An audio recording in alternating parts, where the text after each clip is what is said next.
Chapter 14 Golden Heights. My alarm went off early, and I grabbed a coffee in the kitchen. Kat was already up and dressed. She had taken the time to have a breakfast of waffles warmed in the toaster. "Want one?" she asked. "I'm running late. I'll see you after school," I said as I grabbed my purse. "No after-school activities, and stay away from Bryden." Kat sighed as she grabbed her paper route bag. "Fine." "I mean it." "I heard you the first time," muttered Kat.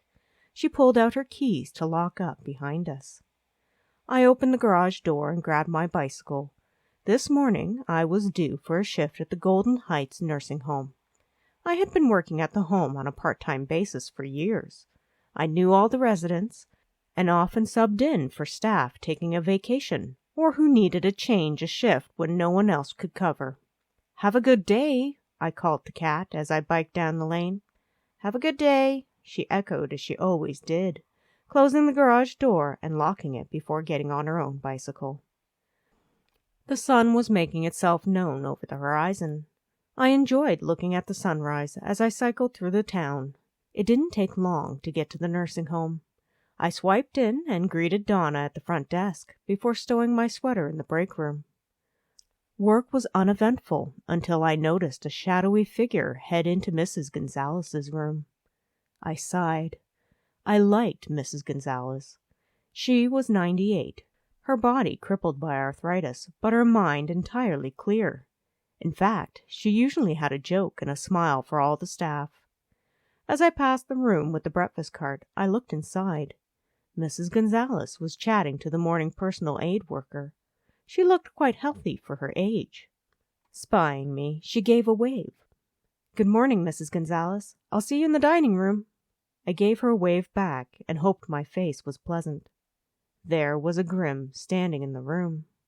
It stood respectfully in the corner, its skeletal arms folded as it waited patiently for death to arrive.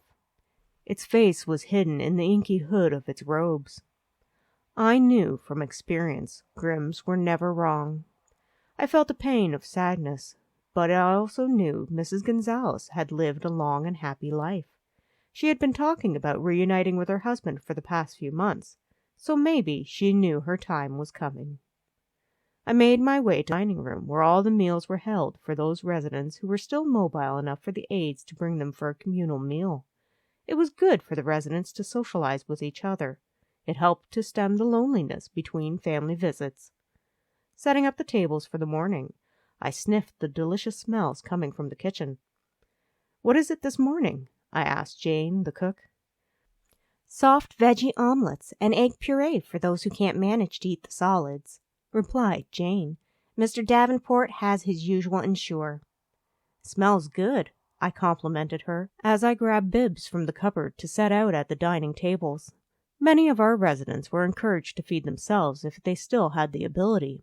It helped them to retain their independence and muscle movement. I would serve and help feed those who needed assistance. Suddenly, there was a commotion in the hall. Jane and I exchanged a look of curiosity, and both of us went to have a better viewpoint at the dining room doorway. Officer Peskee and Sue Ling, one of the Golden Heights personal care workers, were talking loudly in the hallway. Sue was also a member of the cemetery tour actors. Both of them seemed oblivious to the crowd of onlookers they were drawing as personal care workers craned their heads out of doorways to watch, and the office staff spilled out into the hallway. "I didn't do anything," insisted Sue. "I told you that already." Peske's face was impassive. "Then how did your water bottle end up at the crime scene?" "It's not my water bottle," shrugged Sue helplessly. "I broke mine. I meant to buy a new one from the Cluck Cafe, but I haven't. You have to believe me. It's not my water bottle." "What did you do with your broken one?" questioned Peskee. "I threw it in the recycling bin. It went out on trash day," moaned Sue. "Please, I don't know whose water bottle you found, but it's not mine."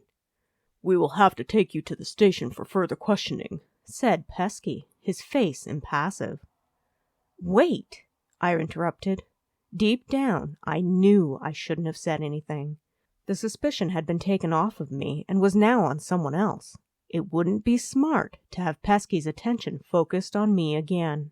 I cringed a little as his gaze turned on me. Sue couldn't have hurt Carl. She was at the cemetery tour rehearsal with us. Everyone from the tour saw her. With the time of death, the cemetery tour rehearsal is not an alibi, bid out Peskee, annoyed at my interference. I didn't kill him. You believe me, don't you, Vi? Pleaded Sue, her eyes fearful. I believe you, I told her. I did.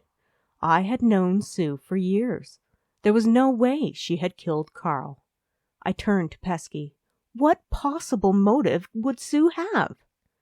That is what I'm going to find out when I question her, he said impatiently. If you'll excuse us. I didn't even know this Carl guy, lamented Sue. I paused, watching a stricken Sue as Peskee took her by the arm, leading her down the hallway. For the first time since I had known her, I believed she had just lied. Something about her tone of voice or body language betrayed her, and while I did believe she hadn't killed him, Sue had certainly known Carl. Thank you for listening. Did you know that if you like or comment on my videos, it helps with the YouTube algorithms? It's free and easy for you to do, and I really do appreciate it. Plus, I enjoy reading the comments. Happy listening!